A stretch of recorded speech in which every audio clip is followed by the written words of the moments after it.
भारत रूस की दोस्ती पर ब्रेक नहीं लगने वाला है।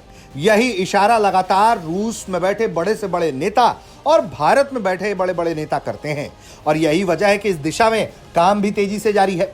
रूस के भारत में व्यापार प्रतिनिधि आंद्रे सोबोलेव ने हाल ही में टास न्यूज एजेंसी को एक इंटरव्यू दिया। उसमें उन्होंने खुलासा किया कि भारत और रूस उत्तरी समुद्री मार्ग यानी कि नॉर्दर्न सी रूट पर संयुक्त लॉजिस्टिक्स और जहाज निर्माण परियोजनाओं की संभावनाओं पर सक्रिय रूप से विचार कर रहा है। सोबोलेव के मुताबिक यह मार्ग रूसी भारतीय सहयोग का एक आशाजनक क्षेत्र है, जहां इंटरस्टेट स्तर पर स्थिर कार्गो आधार बनाने के लिए लक्ष्य तय किए जा चुके हैं।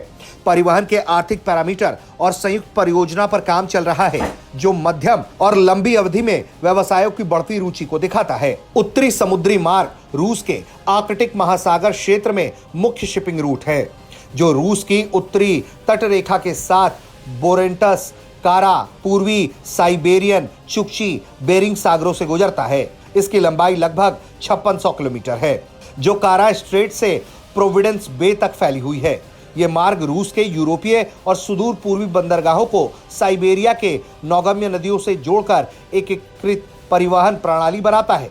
जलवायु परिवर्तन के कारण आर्कटिक बर्फ के पिघलने से यह मार्ग तेजी से व्यावसायिक रूप से अब इस्तेमाल होने लगा है, जो यूरोप और एशिया प्रशांत क्षेत्र के बीच सबसे छोटा और सुरक्षित रूट माना जाता है। सोबोलेव ने जोर देकर कहा है कि मॉस्को और नई दिल्ली के बीच में सहयोग, परिवहन और लॉजिस्टिक्स घटक रणनीतिक महत्व प्राप्त कर रहा है। अंतर्राष्ट्रीय उत्तर दक्षिण परिवहन गलियारे के साथ साथ वैकल्पिक समुद्री मार्गों को व्यापार प्रवाह की स्थिरता बढ़ाने और लॉजिस्टिक्स लागत कम करने के उपकरण के रूप में देखा जा रहा है। 2025 में एनएसआर पर कार्गो मात्रा रिकॉर्ड स्तर पर पहुंच चुकी है, जहां कुल ट्रांजिट कार्गो लगभग 3.2 मिलियन टन रहा, जबकि कुल कार्गो ट्रांजिट सहित 37-38 मिलियन टन के आसपास रहा। रोस्टॉम के मुताबिक 2025 में कंटेनर कार्गो में 2.6 गुना वृद्धि हुई, जो लगभग 4 लाख टन तक पहुंच गई।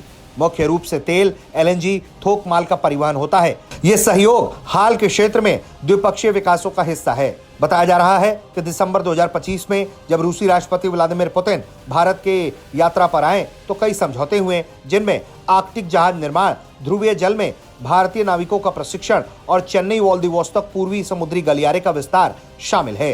भारत और रूस जल्द से जल्द अपने $100 अरब के द्विपक्षीय व्यापार तक पहुंचने का लक्ष्य हासिल करना चाहते हैं।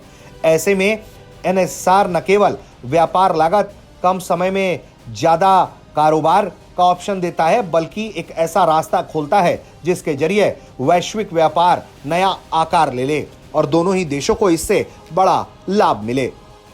ब्यूरो रिपोर्ट, भारत तक।